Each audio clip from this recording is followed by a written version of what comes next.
प्रत्यास्थता second book का पहला part है और प्रत्यास्थता बहुत ही सरल पार्ट है, छोटा सा पार्ट है। अच्छा रिवीजन किया जाए तो बहुत अच्छे से इसको कंप्लीट किया जा सकता है।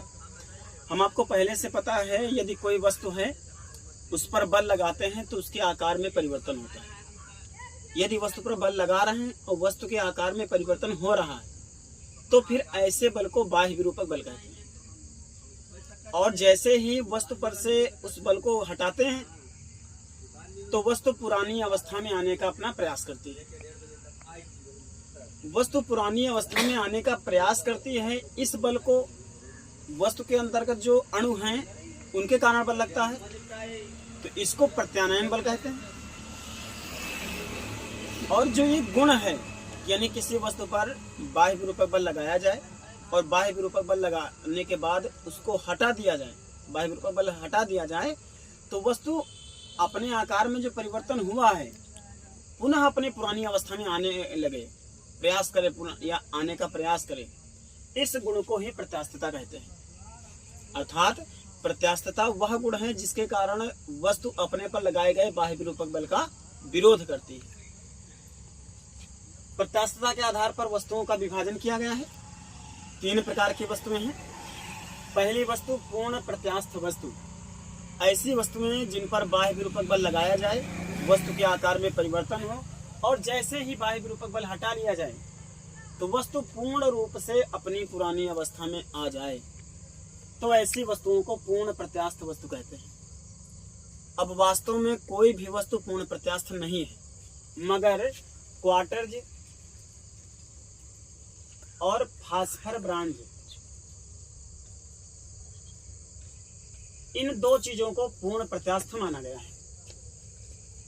दूसरे प्रकार की वस्तुएं होती हैं सुघट्य या प्लास्टिक वस्तुएं, यानी ऐसी वस्तुएं जिन पर बाह्य विरूपक बल लगाने पर उन वस्तु के आकार में परिवर्तन हो जाता है, मगर बाह्य विरूपक बल जब हटाया जाता है तो वस्तु अपनी पुरानी अवस्था में आ ही नहीं सकती है, भंगुर हो जाती है कभी कभी।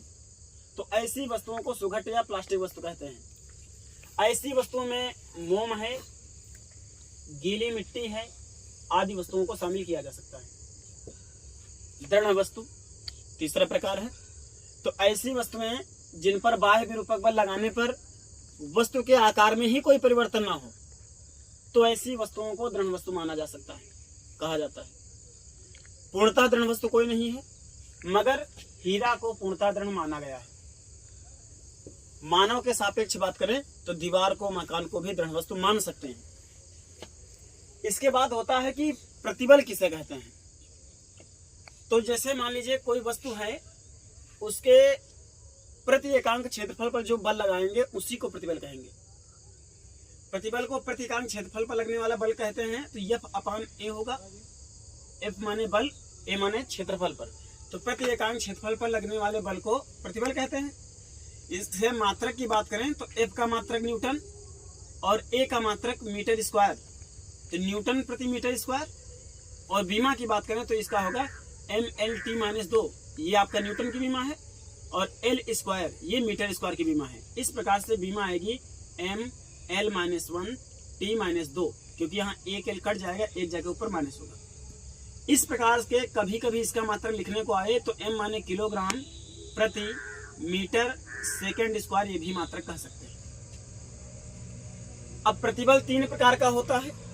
हो सकता है भाई वस्तु पर बल लगा रहे हो तो वस्तु की लंबाई में परिवर्तन हो रहा है, हो सकता है आकार में परिवर्तन हो रहा हो सकता है आयतन में परिवर्तन हो रहा हो।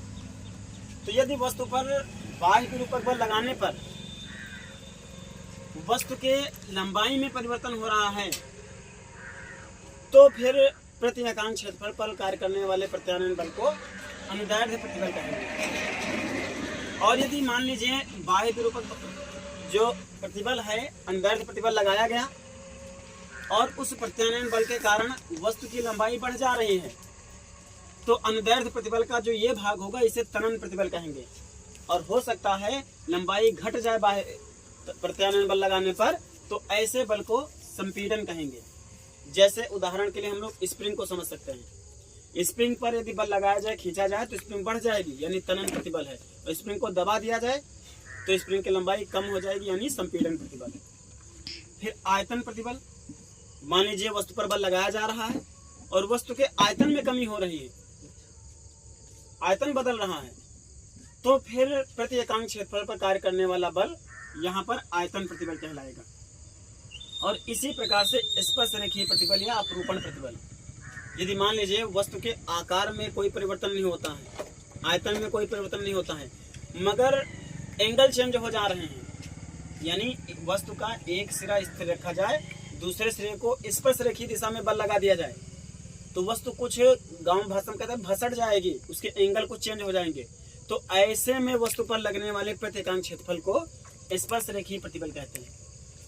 अब जैसे जैसे प्रतिबल है तो बल लगाने पर कोई ना कोई विकृति उत्पन्न होती है। तो इन्हीं प्रतिबल के आधार पर 3 विकृतियां हैं, अनुदैर्ध्य विकृति, आयतन विकृति और अपरूपण विकृति।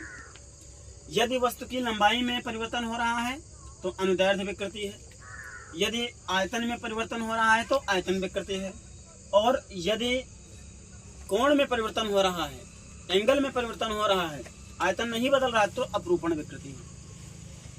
प्रतिबल और विकृति के निष्कर्ष के आधार पर हुक नाम के एक वैज्ञानिक हैं, रॉबर्ट हुक इनका नाम है, रॉबर्ट हुक, और लगभग 1678 ईस्वी में, कहीं कहीं 1679 ईस्वी भी लिखा मिल जाता है, इन्होंने प्रतिबल और विकृति में एक संबंध प्रतिपादन किया जिसे हुक का नियम कहते हैं।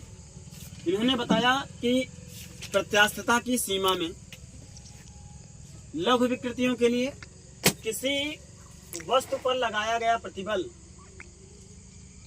उसमें उत्पन्न विकृति के अनुक्रमानुपाती होता है। यहाँ अनुक्रमानुपाती चिन्ह होता है, बराबर लाए तो एक गुणांक अनुक्रमानुपाती नियतांक का उपयोग किया गया ई। इस प्रकार से ई बराबर निकाला जाए तो हम लिख सकते हैं प्रतिबल बटा विकृति, और जहां ई को प्रत्यास्थता गुणांक कहा गया, ई अनुक्रमानुपाती नियतांक लिया गया जिसे प्रत्यास्थता गुणांक कहते हैं। यानी हुक के नियमानुसार कह सकते हैं कि प्रत्यास्थता की सीमा में किसी भी वस्तु पर लगाया गया प्रतिबल और विकृति का अनुपात सदैव नियतांक होता है। प्रत्यास्थता की सीमा क्या है? प्रत्यास्थता की सीमा माने यदि वस्तु पर बल लगा रहे हैं तो वह अधिकतम बल जिसके बाद जब तक वस्तु अपनी पुरानी अवस्था में आ सके, उस बल को प्रत्यास्थता की सीमा के अंतर्गत कहेंगे। तो यहाँ प्रतिबल और विकृति का अनुपात सदैव नियतांक आएगा रॉबर्ट हुक के नियमानुसार। तो इसके ग्राफ की बात करें तो प्रतिबल और विकृति का जो ग्राफ है सदैव सरल रेखा ग्राफ प्राप्त होता है।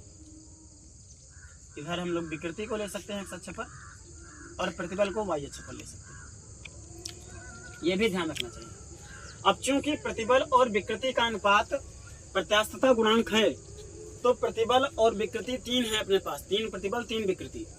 तो अनुदैर्ध्य प्रतिबल और अनुदैर्ध्य विकृति का अनुपात यंग प्रत्यास्थता गुणांक कहलाता है। इसे y से प्रदर्शित करते हैं। मान लीजिए कोई वस्तु है, एक तार ले लेते हैं, इसकी प्रारंभिक लंबाई l है। जब इस पर F बल लगाया गया तो इसकी लंबाई में परिवर्तन डेल्टा L हो गया, तो इसकी विकृति डेल्टा L/L होगी, और जो अनुदैर्ध्य प्रतिबल है F/A होगा। तो यंग प्रत्यास्थता गुणांक y बराबर अनुदैर्ध्य प्रतिबल यानी F/A बटे का डेल्टा L/L होगा। इसको सरल कर लें, a बराबर आवश्यकता पड़े mg रखें, a बराबर आवश्यकता पड़े πr² रखें, तो यंग प्रत्यास्थता गुणांक को यहाँ से समझा जाता है। चूंकि विकृति लंबाई का अनुपात है, इस कारण से विकृति का कोई मात्रक होता नहीं, तो यंग प्रत्यास्थता गुणांक का भी मात्रक जो प्रतिबल का मात्रक है वही होगा, यानी न्यूटन प्रति मीटर स्क्वायर। बीमा भी वही हो जाएगी। यंग प्रत्यास्थता गुणांक को प्रभावित करने वाले कारक की बात करें तो यदि ताप बढ़ा दें, ताप बढ़ाने पर यंग प्रत्यास्थता गुणांक का मान घट जाएगा। दृढ़ वस्तु का यंग प्रत्यास्थता गुणांक अनंत होता है, और यदि वस्तु में अशुद्ध मिला दें तो यंग प्रत्यास्थता गुणांक का मान भी बढ़ जाएगा। ये बात ध्यान रखना चाहिए। दूसरा प्रतिबल है आयतन प्रतिबल और आयतन विकृति। तो आयतन प्रत्यास्थता गुणांक कहते हैं और b से दर्शाते हैं। आयतन प्रत्यास्थता गुणांक को कहेंगे आयतन प्रतिबल बटा आयतन विकृति। तो यहाँ पर ध्यान दें, यदि किसी वस्तु पर दाब लगाएंगे तो आयतन में कमी होगी। इस कारण से यहाँ यंग प्रत्यास्थता गुणांक को p बटा आयतन में परिवर्तन डेल्टा v/v लिख सकते हैं, मगर माइनस लिखते हैं क्योंकि आयतन में कमी होने के नाते, इसलिए बी बराबर आएगा माइनस का P V upon delta we. इसका भी मात्रक न्यूटन प्रति मीटर स्क्वायर होगा। एक आता है यहाँ पर संपीड्यता, तो आयतन प्रत्यास्थता गुणांक के व्युत्क्रम को संपीड्यता कहते हैं। अगला अंतिम गुणांक है स्पर्श रेखीय प्रतिबल और अपरूपण विकृति, यानी अपरूपण प्रतिबल और अपरूपण विकृति का जो अनुपात है दृढ़ता गुणांक कहलाता है। इसे ईटा से प्रदर्शित करते हैं। इस प्रकार से हम आपको तीनों गुणांक प्रतिबल और विकृति के अनुपात के रूप में है और हुक का नियम है। एक छोटी सी बात और आती है पाइसन अनुपात,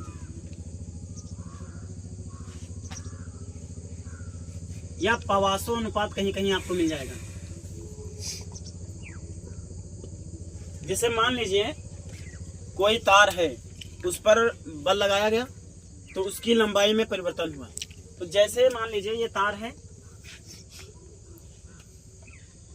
इस पर बल लगाया गया तो इसकी लंबाई बढ़ गई। तो जब लंबाई बढ़ेगी तो इसका क्षेत्रफल, अनुप्रस्थ काट का क्षेत्रफल कुछ कम होगा। तो पाइसन नाम के वैज्ञानिक ने यह भी बताया कि यदि लंबाई बढ़ रही है तो इसे अनुदैर्ध्य विकृति कहेंगे, और अनुप्रस्थ काट का क्षेत्रफल घट रहा है तो इसे पार्श्वी विकृति कहेंगे। तो पाइसन अनुपात, इन्होंने पाइसन अनुपात बताया कि जो पाइसन अनुपात सिग्मा से दर्शाएंगे, और ये पार्श्वी विकृति और अनुदैर्ध्य विकृति का अनुपात होगा, पार्श्वी विकृति की बात करें तो डेल्टा डी अपान डी होगा, और अनुदैर्ध्य विकृति डेल्टा एल अपान एल होगा। अब चूंकि यहाँ पर अनुप्रस्थ काट का क्षेत्रफल घटना है, इस कारण से पार्श्वी विकृति को माइनस में लिख लेंगे।